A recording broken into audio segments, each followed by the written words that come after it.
क्या ईरान की सड़कों पर सच में 12,000 लाशें बिछ चुकी हैं? क्या अस्पताल इतने भर चुके हैं कि जगह कम पड़ गई है? और अगर ऐसा है तो फिर दुनिया अब तक चुप क्यों है? ईरान से आ रही कुछ रिपोर्ट्स ने पूरी दुनिया को झकझोर कर रख दिया है, जिनमें यह दावा किया जा रहा है कि सरकार विरोधी प्रदर्शनों के दौरान मरने वालों की संख्या 12,000 तक पहुंच चुकी है। लेकिन सवाल यह है कि क्या ये आंकड़ा सच है या फिर सच्चाई से कुछ और अलग है? और अगर ये दावा सही है तो क्या ये ईरान के इतिहास का सबसे बड़ा नरसंहार बन चुका है? नमस्कार, मेरा नाम है लक्ष्मी। दरअसल ये दावा है कि ईरान इंटरनेशनल नाम की एक विपक्षी वेबसाइट ने, जो ईरान के बाहर से ऑपरेट होती है, इस वेबसाइट का कहना है कि देश भर में चल रहे विरोध प्रदर्शनों को कुचलने के लिए ईरानी सुरक्षा बलों ने जानबूझकर घातक कार्रवाई की। इस वेबसाइट का कहना है कि देश भर में चल रहे विरोध प्रदर्शन को कुचलने के लिए ईरानी सुरक्षा बलों ने जानबूझकर घातक कार्रवाई की, जिसमें इस्लामिक रिवॉल्यूशनरी गार्ड कॉर्प्स और बासिज फोर्सेस की गोलीबारी से कम 12,000 लोगों की मौत हो गई। रिपोर्ट्स में इस ईरान के आधुनिक इतिहास की सबसे बड़ी हत्या करार दिया गया है इसे। लेकिन जैसे ही ये आंकड़ा सामने आया, पूरी दुनिया में एक और बहस शुरू हो गई। क्या ये संख्या भरोसेमंद है? क्योंकि अगर हम दूसरी अंतर्राष्ट्रीय एजेंसियों और मानव अधिकार संगठनों की बात करें तो तस्वीर बिल्कुल अलग नजर आती है। ग्लोबल न्यूज एजेंसियों और अधिकार समूहों के मुताबिक अब तक पुष्टि की गई मौतों की संख्या करीब 2000 के आसपास है, जबकि कुछ हालिया बयानों में यह आंकड़ा 599 से 700 के बीच भी बताया गया। ऐसे में सवाल ये उठता है कि 599 से 2000 और 12,000, इन आंकड़ों के बीच में इतना बड़ा फर्क क्यों है? आखिर सच्चाई क्या है और कौन सा आंकड़ा सही माना जाए? इसका जवाब ईरान की मौजूदा हालत में छिपा हुआ है।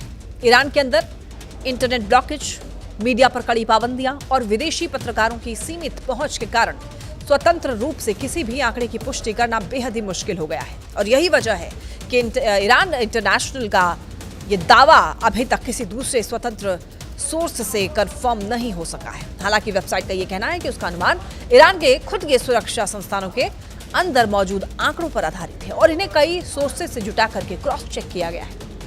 ईरान इंटरनेशनल की रिपोर्ट में यह भी दावा किया गया कि सबसे ज्यादा मौतें 8 और 9 जनवरी की रात को हुई, जब सुरक्षा बलों ने कथित तौर पर सीधे भीड़ पर गोलियां चलाई। रिपोर्ट का यह आरोप है कि यह फायरिंग किसी अफरा तफरी में नहीं बल्कि जानबूझकर की गई थी, ताकि ज्यादा से ज्यादा प्रदर्शनकारियों को मारा जा सके। इतना ही नहीं, वेबसाइट ने यह भी दावा किया है कि यह कार्रवाई सीधे ईरान के सर्वोच्च नेता आयतुल्लाह अली खामेनी के आदेश पर की गई और सुप्रीम नेशनल सिक्योरिटी काउंसिल ने सीधा गोली मारने की अनुमति दी थी। इसी बीच अंतर्राष्ट्रीय राजनीति भी इस मामले में गर्म होती जा रही है। अमेरिकी राष्ट्रपति डोनाल्ड ट्रंप ने कहा है कि प्रदर्शनकारियों के खिलाफ हिंसक कार्रवाई को लेकर ईरान पर हमले की चेतावनी देने के बाद अब तेहरान वॉशिंगटन के साथ बातचीत करना चाहता है। ट्रंप का यह बयान ऐसे समय में आया है जब अधिकार कार्यकर्ताओं ने महंगाई, बेरोजगारी और मुद्रा अवमूल्यन को लेकर के हुए प्रदर्शनों में मरने वालों की संख्या बढ़ने की बात कही है। हालांकि ईरान की सरकार ने ट्रंप की इन टिप्पणियों पर कब तक कोई आधिकारिक प्रतिक्रिया नहीं दी है। और ये पूरी स्थिति और भी जटिल इसलिए भी हो जाती है क्योंकि ओमान जैसे देश लंबे समय से अमेरिका और ईरान के बीच में मध्यस्थ की भूमिका निभाते रहे हैं और हाल ही में ओमान के विदेश मंत्री की तेहरान यात्रा भी इसी कूटनीतिक हलचल का हिस्सा मानी जा रही है। ऐसे में सवाल ये उठता है कि क्या ईरान के अंदर जो कुछ भी हो रहा है वो सिर्फ एक आंतरिक संकट है या फिर इसका असर आने वाले समय में वैश्विक राजनीति पर भी पड़ेगा? तो आखिर सच क्या है? क्या ईरान में मरने वालों की संख्या वाकई 12,000 तक पहुंच चुकी है या फिर ये एक ऐसा दावा है जिसे अभी पूरी तरीके से साबित किया जाना बाकी है? लेकिन इतना तो तय है कि हालात बेहद ही गंभीर हैं।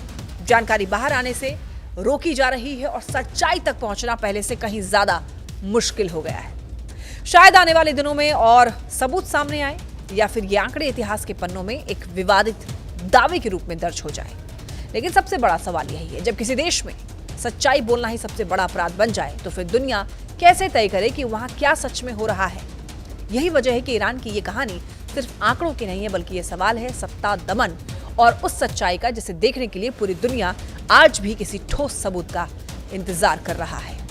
तो आखिर सच क्या है? क्या ईरान में मरने वालों की संख्या वाकई 12,000 तक पहुंच चुकी है या फिर ये एक ऐसा दावा है जिसे अभी तक पूरी तरह से साबित किया जाना बाकी है? लेकिन इतना तो तय है कि हालात बेहद ही गंभीर हैं। जानकारी बाहर आने से रोकी जा रही है और सच्चाई तक पहुंचना पहले से कहीं ज्यादा मुश्किल हो गया है। शायद आने वाले दिनों में और सबूत सामने आए या फिर ये आंकड़े इतिहास के पन्नों में एक विवादित दावे के रूप में दर्ज हो जाए। लेकिन सबसे बड़ा सवाल यही है, जब किसी देश में सच्चाई बोलना ही सबसे बड़ा अपराध बन जाए तो फिर दुनिया कैसे तय करे कि वहां क्या सच में हो रहा है। यही वजह है कि ईरान की ये कहानी सिर्फ आंकड़ों की नहीं है, बल्कि ये सवाल है सत्ता, दमन और उस सच्चाई का जिसे देखने के लिए पूरी दुनिया आज भी किसी ठोस सबूत का इंतजार कर रही है।